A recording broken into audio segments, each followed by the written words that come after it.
एक किसान था और उसके 4 बेटे थे। चारों बेटे बहुत आलसी थे। वो कोई काम धाम नहीं करते थे, बस दिन भर घर पर पड़े रहते थे। किसान उन्हें बहुत समझाता था कि अब तुम सब बड़े हो गए हो और तुम्हें कोई ना कोई काम जरूर करना चाहिए, लेकिन इस बात का उसके चारों बेटों पर कोई असर नहीं होता था। इस तरह किसान बड़ा दुखी हो गया और बीमार रहने लगा।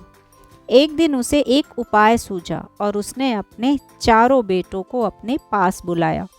किसान ने कहा कि उसके खेत में बहुत सारा धन गड़ा हुआ है और उसकी मौत के बाद उस धन को निकालकर वे सब आपस में बांट लें। ये सुनकर उसके चारों बेटे बड़े खुश हुए और अपने पिता की खूब सेवा करने लगे। एक दिन अचानक किसान की तबीयत खराब हो गई और वो चल बसा। कुछ दिन बाद किसान के बेटों को पिता की कही गई बात याद आई और वो खेत में जा पहुँचे।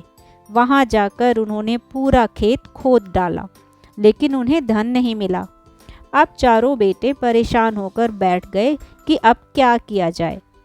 तभी गांव के एक बुजुर्ग व्यक्ति ने उनसे कहा कि अब जब तुमने पूरा खेत खोद ही दिया है तो इसमें बीज भी बो दो।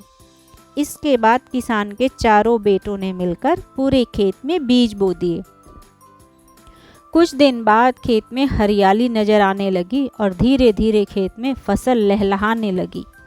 ये देखकर अब चारों भाई बहुत खुश थे। तभी गांव का वो बुजुर्ग व्यक्ति वहां आया और उसने कहा, यही है वो असली धन जिसे तुम सब खोज रहे थे।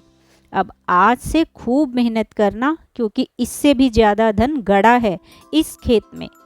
इस तरह किसान के चारों बेटों को ये बात समझ आ गई कि मेहनत ही असली धन है। तो इस कहानी से ये सीख मिलती है कि मेहनत ही असली धन है। Thank you.